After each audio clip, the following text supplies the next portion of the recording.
Welcome to the Platinum Pinfall. I haven't done one of these in a while, but the good news is I'm going to do them.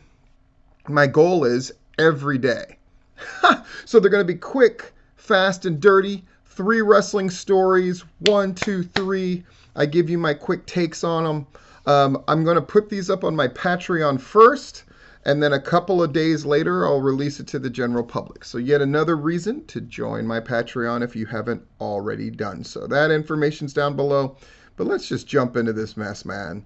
3 stories. First story. Boom.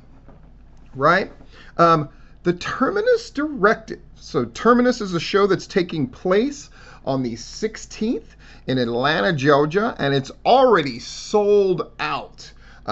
Kudos to those guys. I think it's absolutely phenomenal what they're doing, and I thought that this was really cool. Now, it's run by Jonathan Gresham and Baron Black, I believe. So they wanted to have a distinct feel for their world. And I love what they've done here. And does that mean I necessarily agree or I would do things in a similar fashion? No, except in the general sense that I think having your own set of distinctly laid out rules so people know what to expect and so you can work with them in that pro wrestling way is smart. So what does it say here? All matches must be won by pin, submission, KO, or DQ, parentheses, unless substitute stipulation agreed upon by grapplers. Time limits, strictly enforced. Singles matches, 15 minutes. Tag multi-man, 15 minutes. Championship bouts, 20. So what they're telling you is you're never going to have to deal with a long slog, right? There's an overtime. A 90-second overtime period occurs if there is no winner after time limit expires. That's great too. So if they want 2 guys to match up well and they want to put them both over, they have them go to the time limit.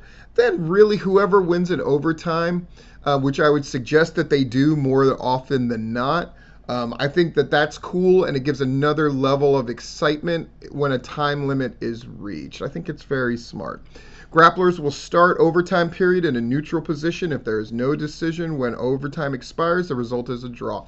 Disqualification criteria: 2 technical fouls or foreign object usage. Foreign object usage, by the way, it tells you that you get an immediate disqualification and expulsion from Terminus. So they're not going to have weapon BS happening.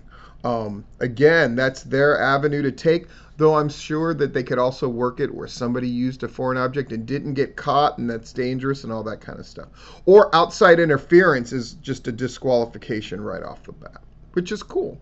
The technical fouls, if you violate 2 of them, then you're gone. Throwing somebody over the top rope, 10-second rope count, 5-second rope corner break, intentional physical contact with a referee. That's interesting that wouldn't be, I guess even minor touches would be a technical foul. 2 of them and you're gone. Intentional low blow, eye gouge, fish hooking, hair pulling, spitting, closed fist punches to the face. Interesting. Or technical fouls can be given at the referee discretion. I think that's a smart little addition. And countouts are 5 seconds. I wonder if that means outside of the ring as well. I guess we'll have to wait and see. In any case, I think what Terminus is trying to do is really cool. Second story. This idea that, and apparently it's an official thing, that the WWE has changed. You cannot use the term pay-per-view anymore. And now you call them a premium live event. People are making fun of this, as well they should, because it's dumb, but it's not stupid. What I mean by that is the very fact that it is a thing is there's something kind of embarrassing about it, but technically they are not pay-per-views anymore, that those don't exist. Which means AEW officially dominates the pay-per-view market. And for our third story, we're going to take a look at this clip. I won't embarrass the wrestler by pointing him out, but what an unsuccessfully bad job he does of trying to get color. You can see him blatantly. It's the blatant fashion at which he's doing. Dude, if you're pulling that thing out and sticking yourself in front of everybody without even trying to hide it. Then you get a second chance where you cover your head and try to get it. And then the best you can get is a dot. And then eventually you give the blade to the other guy for him to do it. I mean, it's just embarrassingly bad. Yeah, let's take a look at that clip now. Come on, Brian, do it again. Bring this bell.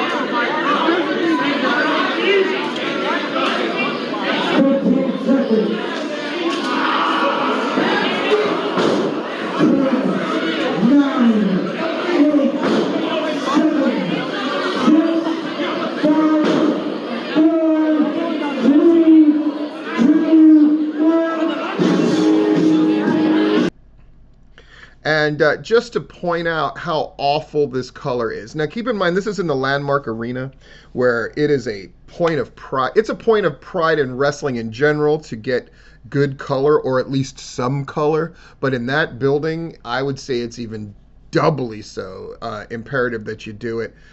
Take a look at this picture that I'm going to show you of the color that this person got, and then we will be out. 1, 2, 3. Thank you for joining us for the Platinum Pinfall.